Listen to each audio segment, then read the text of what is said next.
What is up, Fish Nation? It's an honor to be making my first appearance here on this platform. Got some Cowboys news to talk about today. Let's get the bad news out of the way first before we talk about our quarterback. Brent Urban and Maurice Kennedy both have been delegated to the IR. Brent Urban with a tricep injury and Maurice with a concussion. So anytime you see a player basically with a concussion that's got to miss more than 1 week, that's usually not a good sign. So the Cowboys are being very cautious with his health. And so I like to see them, prioritizing that, placing him on IR, making sure that everything is cleared and good to go before he makes his return. Brent Urban obviously is a significant loss, especially with Tristan Hill and Neville Gallimore now still out of the fold since the beginning of the season. We'll talk about those two guys in just a second as well. But Brent Urban has been a key cog for the Cowboys in the interior of that defensive front and stopping the run. So that'll be a big loss against a team like the Vikings heading into this matchup in Minneapolis that does like to run the football with Dalvin Cook and Alexander Madison and company, right? So now on to the good news. Let's talk about our quarterback, Dak Prescott. I've seen a lot of hysteria amongst the fan base, particularly on Twitter. I spend a lot of time on there. You can find me at the Lando Show there as well, also on YouTube too. But I understand where people may be coming from as far as the fear is concerned about the health of that injury and just the status of it after Michael Gallup had this a similar designation of a calf strain right in week 1 that caused him to miss over 6 weeks now. So to me, it's recklessly speculative to just go out there and assume the worst, but it's also similar, the same problem to go out and just say that there's nothing wrong and there's nothing to worry about. The reality is we really don't know a ton. We know that Dak was working in individual drills today, which is a good sign. A lot of the media personnel members would refer to those as that, working with the cords or working on the cords. Basically, that's just resistance bands that he's training with for lower body activation and sort of stimulation, right? So my thing is I'm not necessarily worried about a limited or an unavailable practice participant on a Wednesday. If that gets to Friday, which again we will talk about in just a second, that's when I start to get concerned. And Saturday as well, as their walkthroughs there before obviously the matchup on Sunday. So it's a Wednesday. It's still early. We are 9 days now, I guess, removed from the original issue when it occurred on the last play of the Patriots game. My gut feeling is that he's going to be completely fine. There are obviously levels to injuries like that, muscular injuries. Me being an athlete myself, I can definitely attest to that and say that you can have the same injury classification but have two completely separate grades as far as the severity. Okay, so let's just proceed with caution, but not stress too much a little bit about Dak Prescott. I think he's going to be just fine. Next topic is Lyle Collins, who Mike McCarthy came on radio waves today and said that he will be working as the backup right tackle as well as the backup left guard. And that's interesting to me. To me, though, this is just a classic case of a coaching staff that's sort of making an example or setting the standard for players and basically making sure that they understand this is still a meritocracy and they got to earn their way because, Lyle Collins hasn't exactly been available for the last 2 years. I think he's got one game to his name since the 2020 season began. And so, he came into the COVID 2020 year out of shape, which, probably largely contributed to his hip injury, which he had to basically be put on the shelf and have surgery, and then shows up, plays week 1 this year, and violates the league substance abuse policy. There were reports that he could have missed 2 games had he not fought it, but then he tried to apparently bribe a member of whoever was running those tests, and that backfired. So he ended up getting 5 games. So to me, like I said, classic case of the coaching staff just kind of asserting themselves and saying, look, man, you got to earn this spot back. As good as Terrence Steele has played, and again, I've seen people say, well, maybe Lyle Collins should play left guard.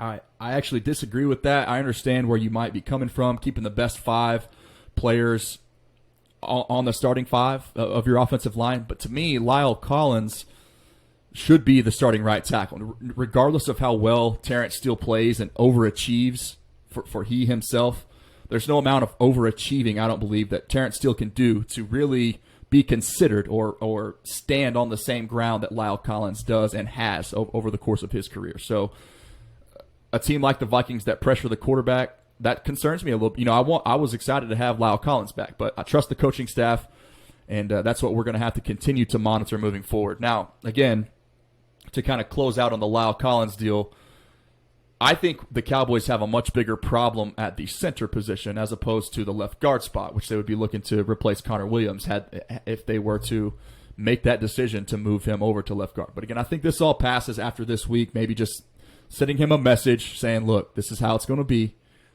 Earn your spot next week. Looking forward ahead after the Vikings game, moving into week 9, I think La'el Collins is your starting right tackle for the foreseeable future, as he should be.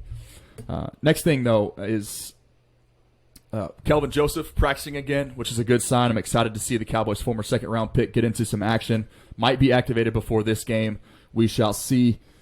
Tristan Hill is also, remember, he had the injury last year in 2020, as it looked like he was starting to kind of come into his own, finally find his way and make an impact on the Cowboys' defensive front. He seems to be progressing pretty well. At least that's what the reports would indicate right now. With Brent Urban going down, that would be a nice guy to get back into the mix. I think Tristan Hill can help this defense out a lot. Another name I wanted to talk about, though, as far as interior help for this Cowboys defensive line, is Akeem Hicks. There were reports about the Bears potentially shopping him, as they're also putting Khalil Mack on injured reserve for an undisclosed injury. I think it's something to do with his ankle. But that would be a name that I would be interested in as the trade deadline. Fish's birthday as well on November 2nd continues to draw closer. So happy early birthday to Fish, of course. But the Cowboys, we know how they historically sort of run business in the offseason or in the trade market as far as that's concerned, right? And much to maybe the chagrin of the fan base, they don't really spend capital or look from outside of the organization and go and try to bolster their lineup, except for certain very extreme or particular cases like the one in 2018 when they traded a first-round pick to go and get Amari Cooper, which has obviously panned out very well for them. So we shall see. Again, I think that Akeem Hicks is a dominant interior run presence that would make this Cowboys team undoubtedly a top 5 defense in football. He is on an expiring contract this year. His deal, I think he signed 4 years ago, 4 years for $48 million. This is the last year of his deal. He's on the books for $12 million right now, so I'm not sure if the Cowboys would maybe have to make a few moves. Again, this is all just speculation, but just a name that I wanted to throw out there, a name that I think helps this team. He is an unrestricted free agent in the 2022 season, so you have to remember and be mindful. Whatever your capital you're giving up to acquire said player, you also have to be sure, just like they were with Amari Cooper, that you can re-sign him and extend him beyond just this season that you would be acquiring him for. So that's going to be something I'll be interested in seeing. The next thing that we really need to talk about, too, is the Mike McCarthy hate is something that I wanted to discuss and maybe get some feedback from you guys, the viewer. Would love to hear your thoughts. I've seen a lot of hate to Mike McCarthy, and I'm not completely sure I understand why. I understand there's been issues with clock management, and while that is frustrating and rightfully so to a lot of people, to me, if you look league-wide, it's something that it's an aspect of the game that just kind of is what it is. There's so much happening and going on. There's not very many coaches that can say that they are good at managing the clock. Now, I understand if you want to argue that the Cowboys should hold Mike McCarthy and themselves to a higher standard, and they should strive for clock management excellence. That's totally fair, and I get that. But I wanted to talk about Mike McCarthy at least deserving some credit for delegating responsibility and deferring to Kellen Moore and Dan Quinn, who I will talk about them maybe a story for another day or a video for another day. I love what those guys have done. Obviously, it's well regarded how the impact that those two have had on this organization in just really 1 year, all working together. So another thing, the Cowboys are 5-1 right now. I'm not sure there's a whole lot to discuss or at least ridicule Mike McCarthy for.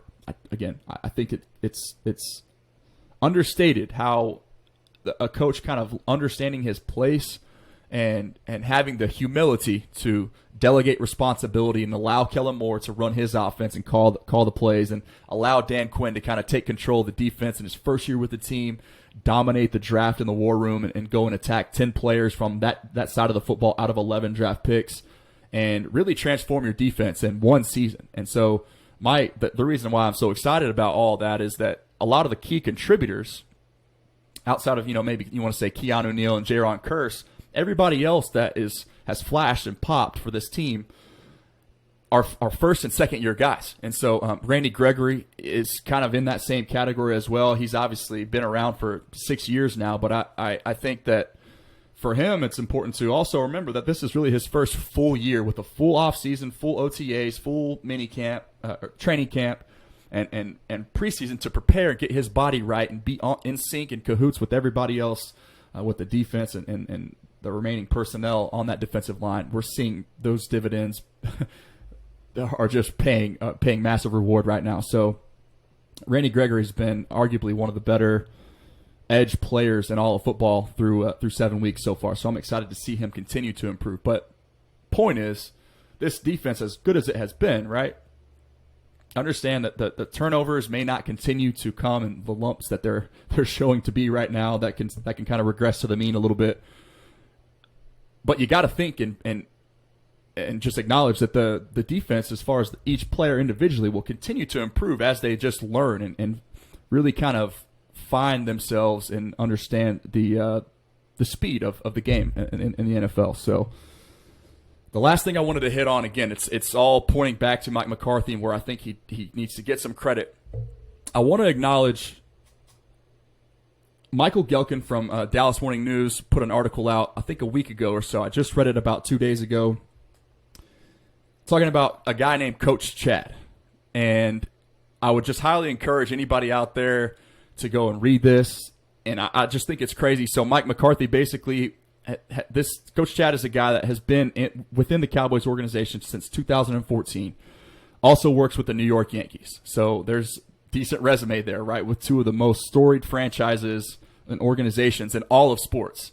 This guy is a key feature in both of those. So that's eye-popping and eye-opening, something that I pay attention to. But basically, Michael Gelkin went on to point out that every single Friday, which is different than what most teams do. Most teams in the NFL, they have practices, like a full padded practice on Fridays before their walkthrough on Saturday. Mike McCarthy, through working and talking with Coach Chad, realized the importance of the mental health movement, right, and player overall well-being, body and mind, and also soul. And so, again, I would just encourage you guys to go check that article out. It's very, very interesting.